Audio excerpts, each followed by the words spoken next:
আজকের গুরুত্বপূর্ণ আঞ্চলিক সংবাদে সবাইকে জানাই স্বাগতম। আজ ৯ ডিসেম্বর সোমবার। আজকের সকালের বিশেষ বিশেষ খবর হলো ২৬-এর আগে বিজেপির প্রতিটি মণ্ডলের স্থায়ী ভবন ঘোষণা মুখ্যমন্ত্রী হিমন্তের। ফেব্রুয়ারির মধ্যে চন্দ্রনাথপুর লঙ্কা ব্রডগেজ সমীক্ষা। অপেক্ষা করতে হবে কমলাক্ষ প্রসঙ্গে বার্তা মুখ্যমন্ত্রী হিমন্তের। খুব শীঘ্রই গেরুয়া বসন পুরা হচ্ছে না করিমগঞ্জের ত্রিশঙ্কু বিধায়কের। ৩ কোটিতে ৫টি রাস্তার কাজের শিলান্যাস বিধায়ক সিদ্দিকের। এবং সর্বশেষ খবরটি হলো কাঠিগোড়ায় ২ যুবতী সহ আটক ৩ বাংলাদেশি নাগরিক। এবারে শুনুন বিস্তারিত খবর। নতুন বছরের গোড়াতেই পঞ্চায়েত নির্বাচন।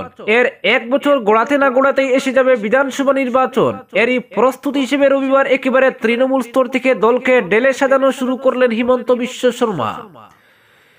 এদিন সুয়ালকুচিতে বিজেপির মন্ডল অফিসের স্থায়ী ভবন উদ্বোধন করে মুখ্যমন্ত্রী জানিয়েছেন, আগামী বছরের মধ্যেই গোটা রাজ্যে বিজেপির প্রতিটি মন্ডলের একটি স্থায়ী অফিস গড় হবে।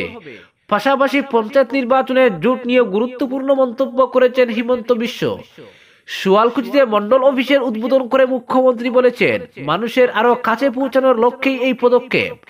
মন্ডল স্তরের দলের একটি স্থায়ী ভবন থাকলে একদিকে বিজেপি কর্মীদের পক্ষে সাধারণ মানুষের সঙ্গে যোগাযোগ আরো নিবিড়ভাবে গড়ে তোলা সম্ভব হবে, অন্যদিকে এলাকার মানুষের পক্ষেও তাদের সমস্যা নিয়ে শাসকদলের কাছে যাওয়া সহজ হবে। মুখ্যমন্ত্রী এদিন বারবারই বলেছেন, বিধানসভা নির্বাচনের আগে বিজেপিকে আরো যত বেশি সম্ভব মানুষের কাছে নিয়ে যেতে হবে। সরকারের বিভিন্ন উন্নয়নমূলক প্রকল্প যাতে মানুষের ঘরে সঠিকভাবে পৌঁছতে পারে সেটা নিশ্চিত করাই তার লক্ষ্য। এদিকে পঞ্চায়েত নির্বাচনে অগপর সঙ্গে মিত্রতা বিধানসভা কেন্দ্র ভিত্তিক হবে, তবে রাজ্য পর্যায়ে পঞ্চায়েত নির্বাচন নিয়ে কোনো মিত্রতা নেই।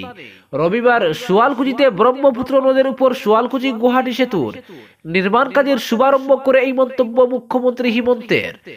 মুখ্যমন্ত্রী বলেন, পঞ্চায়েত নির্বাচনে রাজ্য পর্যায়ে অগপ বা মিত্র দলের সঙ্গে কোনো মিত্রতা নেই। জেলা বা বিধানসভা ভিত্তিক বিজেপি ও অগপ মিত্রতা করে লড়বে। প্রসঙ্গত, অগপ দলের একাংশ প্রবীণ নেতা ২০২৬ সালের বিধানসভা নির্বাচনে কমপক্ষে ৪৬টি কেন্দ্রে প্রতিদ্বন্দ্বিতা করার হুঙ্কার দিয়েছেন। সে প্রসঙ্গে প্রতিক্রিয়া ব্যক্ত করে মুখ্যমন্ত্রী শর্মা বলেন, অগপ দলের নেতারা তাদের অসন্তুষ্টির কথা তাদের দলের মধ্যে ব্যক্ত করবেন, সে নিয়ে তার কোনো মন্তব্য করার নেই। প্রাক্তন মন্ত্রী কমলা কলিতা ২০২৬ সালে পলাশবাড়ি কেন্দ্রে লড়বেন বলে প্রচার শুরু করেছেন। এ নিয়ে তিনি বলেন, পলাশবাড়ি কেন্দ্রে বিজেপির সিটিং বিধায়ক রয়েছেন, ফলে পলাশবাড়ি অগপকে ছেড়ে দেওয়ার প্রশ্নই আসে না। তেমনি বুকাহাট বা কলিয়াবর কেন্দ্রে অগপর সিটিং বিধায়ক রয়েছেন, সেখানে বিজেপি প্রার্থী দেওয়ার প্রশ্নই নেই। ২৬-এর নির্বাচনে অগপ ৪৬টি কেন্দ্রে প্রতিদ্বন্দ্বিতা করার সিদ্ধান্ত নিয়েছে। এ ব্যাপারে মুখ্যমন্ত্রী বলেন, যে দলের সাংগঠনিক শক্তি যে কেন্দ্রে বেশি সেই দল সেই কেন্দ্রে লড়বে। এজন্য বিজেপি সেই কেন্দ্র ছাড়তে প্রস্তুত। তিনি বলেন, আমাদের উদ্দেশ্য মিত্র দলের জয়। কার্যত মুখ্যমন্ত্রী শর্মার বক্তব্য অনুযায়ী মিত্রতার ধর্ম ২০২৬-এর নির্বাচনে বিজেপির অবস্থান একই। তাই যদি বহাল থাকে তাহলে ডক্টর কমলা কলিতা, সত্যব্রত কলিতা, প্রফুল্ল কুমার মহন্ত, উৎপল দত্তের মতো অনেক অগপ দলের প্রাক্তন মন্ত্রী ও বিধায়কের রাজনৈতিক ভবিষ্যৎ অনিশ্চিত হয়ে পড়বে। রাজনৈতিক বিশ্লেষকরা মনে করছেন, বিজেপির আগ্রাসনে আঞ্চলিক দল অগপ শিবির আতঙ্কিত হয়ে পড়েছে, ফলে নির্বাচন ঘনিয়ে আসার সঙ্গে সঙ্গে অগপ দলের মধ্যে সংঘাত দেখা দেওয়ার সম্ভাবনা রয়েছে।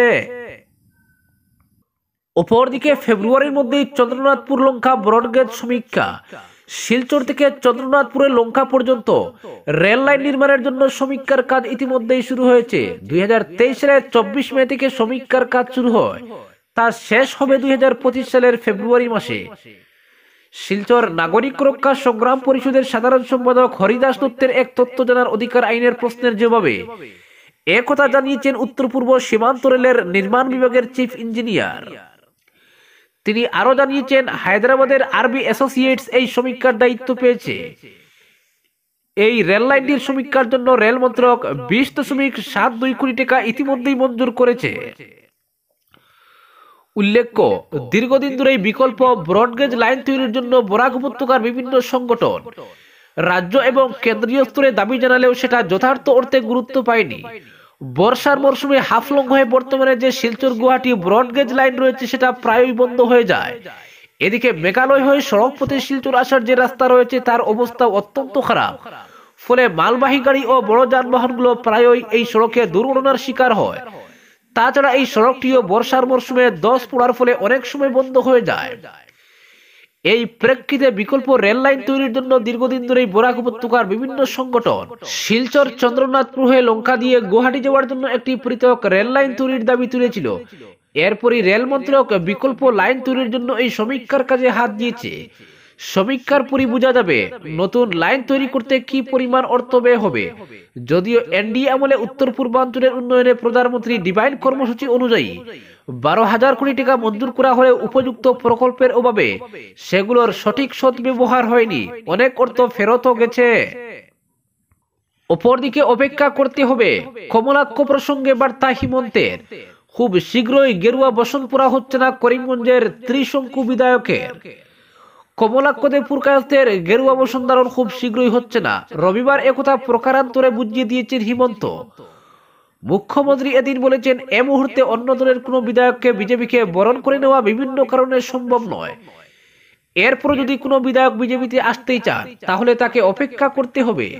শনিবার নতুন মন্ত্রীদের শপথ গ্রহণ অনুষ্ঠানের পর উত্তর করিমগঞ্জের কংগ্রেস বিধায়ক কমলাক্ষতে পুরকায়স্থ সাংবাদিকদের সঙ্গে কথা বলতে গিয়ে খোলাখুলি জানিয়ে দিয়েছিলেন যে তিনি বিজেপিতে যত শীঘ্রই সম্ভব যোগ দিতে চান, কিন্তু তিনি এখনো যে দলের প্রতিনিধি হিসেবে বিধানসভায় প্রতিনিধিত্ব করছেন সেই কংগ্রেস তাকে বরখাস্ত করছে না। এ নিয়ে পুরনো দলের উপর ক্ষোভ ব্যক্ত করেন কমলাক্ষ। এর 24 ঘন্টার মধ্যেই মুখ্যমন্ত্রী জানিয়ে দিয়েছেন, এ মুহূর্তে অন্য দলের কোনো বিধায়ককে বরণ করে নেওয়া বিজেপির পক্ষে সম্ভব নয়। কেন সম্ভব নয় এর ব্যাখ্যাও দিয়েছেন হিমন্ত বিশ্ব শর্মা। তিনি বলেছেন, সামনেই পঞ্চায়েত নির্বাচন, এ নিয়ে গোটা দল এখন থেকেই ঝাঁপিয়ে পড়েছে।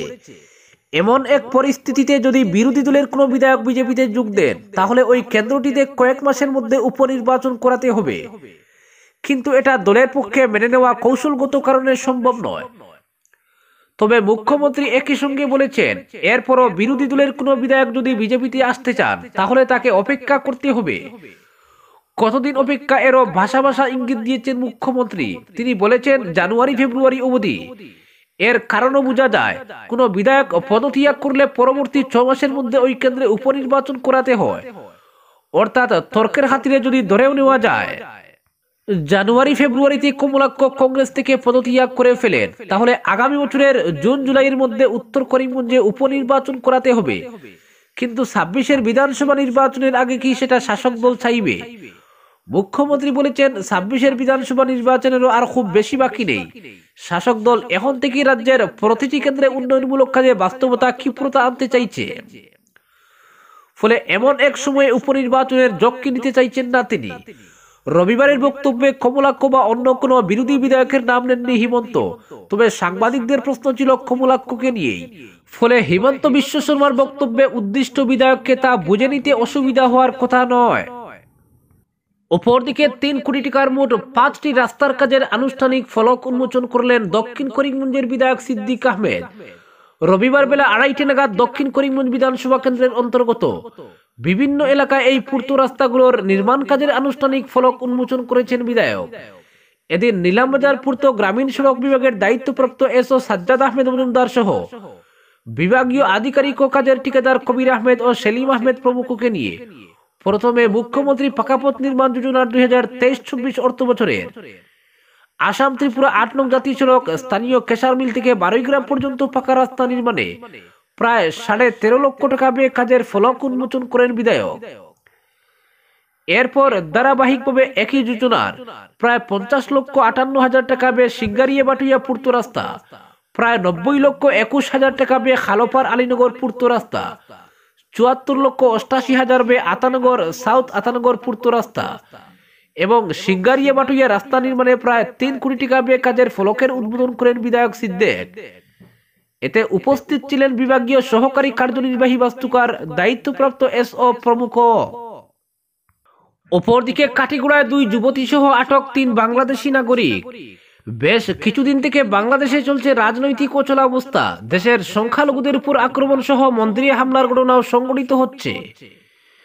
এমন অস্থির পরিবেশের মধ্যে অবৈধভাবে ভারতে প্রবেশ করা 3 বাংলাদেশি নাগরিককে আটক করা হয়। রবিবার ভোরে কাটিগুড়া পুলিশের টহলদারি দল তাদের আটক করে 3 বাংলাদেশি নাগরিকের মধ্যে 2 জন যুবতী এবং 1 যুবক রয়েছেন বলে জানা গেছে। প্রাপ্ত খবর মতে এদিন ভোরে কাটিগুড়া পুলিশের টহলদারি দল সন্দেহবশত একটি এল্টো গাড়িতে তল্লাশি চালালে 2 যুবতী সহ 3 জন বাংলাদেশি নাগরিককে আটক করতে সক্ষম হয়। তাদের সঙ্গে থাকা কাছাড়ের কালাইনের আরো 2 জনকে আটক করা হয়। জানা গেছে মেঘালয় বাংলাদেশ সীমান্ত দিয়ে অবৈধভাবে ভারতে প্রবেশ করেন জুমারানী দাস, করুণারানী দাস এবং রিমন বৈষ্ণব নামের 3 জন। তাদের বাড়ি বাংলাদেশের হবিগঞ্জ। রবিবার ভোরে কাটিগুড়া পুলিশ তাদের আটক করে প্রাথমিক জিজ্ঞাসাবাদ চালানোর পর ধৃতদের শিলচরে পাঠিয়ে দেওয়া হয়। আটক 3 বাংলাদেশি নাগরিক কি উদ্দেশ্যে অবৈধভাবে ভারতে প্রবেশ করেছে তা অবশ্য স্পষ্ট হয়নি। নারী পাচার চক্রের খপ্পরে পড়ে 2 যুবতী ভারতে এসেছে বলে সন্দেহ করা হচ্ছে। তবে এ নিয়ে এখনই মুখ খুলতে নারাজ পুলিশ। আজকের বিশেষ সংবাদ এখানেই সমাপ্ত।